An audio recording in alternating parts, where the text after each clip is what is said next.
So we can also talk about multiplication. Multiplication is when it's basically a shortcut to addition. So it's a way to represent repeated addition. So if we were adding up like 8 plus 8 plus 8, we have 3 8s there. So we could just rewrite that as 3 times 8. So for multiplication, the notation, there's actually 3 ways to write it. We have a times symbol, which is just a little x. There's a dot symbol. And then there's also parentheses, and those parentheses are when numbers are written right next to each other. So I could have the expression 3 times 8, or I could have, this is also 3 times 8 with the dot, or I can have 3 and parentheses 8. I could also have like a parentheses with 3 and then an 8 written next to it. I'll be honest, this one's kind of awkward. Usually the parentheses is second like that. And you would read this as 3 times 8. And the result is called the product. So we would have the product of 3 and 8. That's for multiplication.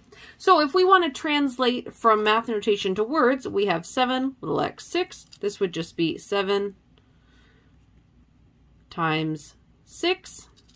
And here again we have 12, little dot 14. That's just 12 times 14. And here we have 6 parentheses 13. That's again just going to be 6 times 13. Now, we have something cool in multiplication called the multiplication property of 0, which honestly just makes life a lot easier. And all it states is that anything multiplied by 0 is equal to 0. So if I had like 8 times 0, that's equal to 0. If I have 4 times 0, that's equal to 0. If I have 276 times 0, that's equal to 0. Likewise, we have the identity property of multiplication, which just kind of states the same thing, that anything multiplied by 1 is equal to itself. So if I have 8 times 1, that's going to be equal to 8. If I have 13 times 1, that's going to be equal to 13. If I have 43 times 1, that's going to be equal to 43. Both just properties that make life simple and easy in multiplication. And you remember how we had the commutative property of multiplication? We've also got a property like that for, or we had it for addition, we have one for multiplication as well. So if I have like A times B, that's equal to B times A. So 3 times 11 is equal to 11 times 3. Nice and simple. So let's go through and do a little bit of practice. If we're going to multiply 15 times 4, again, I like to stack these. So I'm going to have 15 times 4. Now, when you stack them, almost always you use the X for notation rather than the dot. The dot and the parentheses are kind of when it's written like lengthways, I guess, like horizontally, but when it's written vertically, you almost always use the X. So I'm going to multiply 5 times 4 is 20. I'm going to put a 0 down there. I can't just write 20, and I'm going to carry that 2 up here. Then I'm going to just forget about this 5 for now, and I'm going to write 1 times 4, which is 4, but then I need to add this 2. So I got 4 plus 2 is 6. So 15 times 4 is 60. I want to try a little more complicated one. Here we've got 62 times 87. So I've got 62 times 87. Now, with multiplication, it doesn't matter if you have the smaller number on top or the bigger number on top. I generally like to have the bigger number on top, but it doesn't really matter. So I'm actually going to rewrite this over here. So I'm going to rewrite it as 87 times 62. First, I'm going to do this as I did this problem. I'm going to ignore the 6 here for a little while, and I'm going to take 7 times 2, which is 14. I put a 4 there, and I carry the 1. Then I'm going to take 8 times 2, which is 16, and I add the 1. I've got 17. So all I've done so far is taken 87 times 2. But now I need to take this 87 times the 6, Well, because the 6 is in the tens place, I need to be conducting this business in the tens place. So I'm going to put a 0 here in the ones place to indicate that that's what I'm dealing with now. I'm moving things over to the tens place. And I'm going to ignore this 2. I don't need it anymore. And I'm going to ignore that 1. I don't need that anymore either. So 7 times 6 is 42. I'm going to put a 2 there and a 4 up here. 8 times 6 is 48. And then I need to add 4. So that's going to be 52.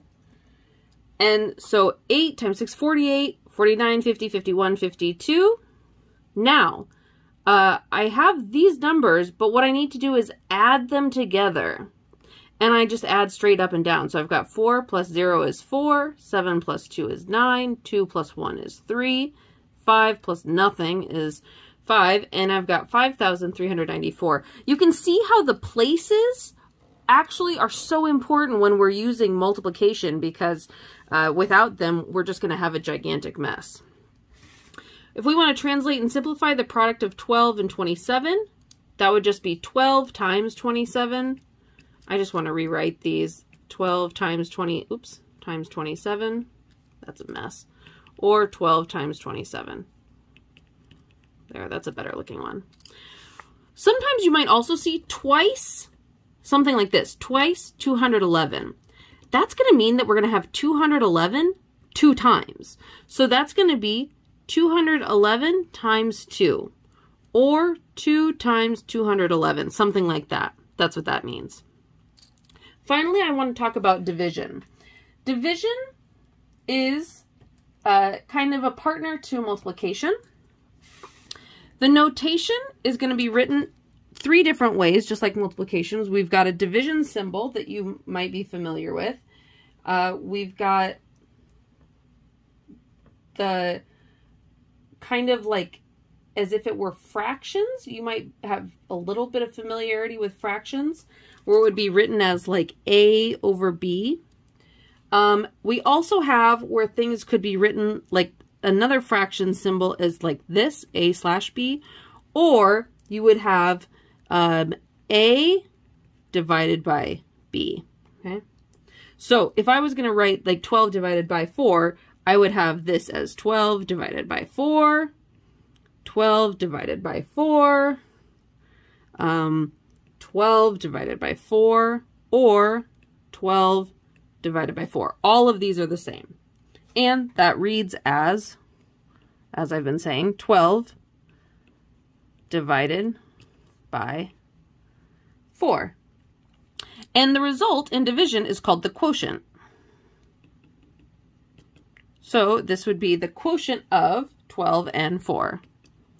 The quotient of, and I'm just going to write 12 and 4 to save time. So for division, if we want to translate from math notation to words, we have 64, little division symbol 8. This is just going to be 64. This is just going to be 64 divided by 8. And I'm going to skip those 2. You kind of get the idea. If I want to divide, I'm going to have 42 divided by 6. I truly like to do this best, 42 divided by 6. We know that 6 goes into 42 7 times, but we can check this by multiplying. So we would just take 6 times 7, and that equals 42. So we know that we've done this correctly. We also have the division property of 1, which means that any number divided by itself, or any number divided by 1, is going to be equal to that number. So for example, if I had like, let's see, 11 divided by 1, that's going to be equal to 11. Likewise, if I take 11 divided by 11, that's going to be equal to 1. Right? Now, the division property of 0 states that 0 divided by any number is going to be equal to 0. But any number divided by 0, this is not possible. Okay? Not possible. It's undefined. I always tell people the world will explode if you do this. Okay, so let's practice division twice, and then we're good to go. So we have 2,596 divided by 4. I'm going to rewrite this as 2,596 divided by 4. So 4 goes into 2. We know that 4 actually does not go into 2. But so I want to look at the next number, which would be like 25. 4 goes into 25. Well, I know that 4 can go into 20 5 times. But 4 times 6 would be 24. Okay, so I can use 6 there. So I'm going to put a 6 right here. So 6 times 4 is 24. I'm going to write that down there, and I'm going to subtract. So 25 minus 24 is 1, and I'm going to bring down this 9 here. Now I need to think, how many times does 4 go into 19? Well, 4 times 5 is 20. That's too big. So 4 times 4 is 16. I can use 4. So I'm going to say 4 times 4 is 16. 19 minus 16 is 3. And I'm going to bring down that 6. And then I have, how many times does 4 go into 36? Well, I actually know that that's 9, one of my nice and even ones. So 2,596 divided by 4 is equal to 649. Let's do one more. I'm going to use it over here. I've got 5,663 divided by 7. 7 cannot go into 5, but 7 can go into 56. So if I take, 7 goes into 56 how many times? Well, 7 times 8 is 56, so I can put 8 right here. 8 times 7 is 56. I'm going to subtract, and I'm going to just get 0. But then I have bring down the 6. Well, I can't actually do anything with that. 7 isn't going to go into 6, so I'm going to have to put a 0 up here. But then I can bring down the 3, and 7 goes into 63, I know, 9 times. So that's our answer. Okay, I'll see you in class, and we can go over any questions you have then. Thanks!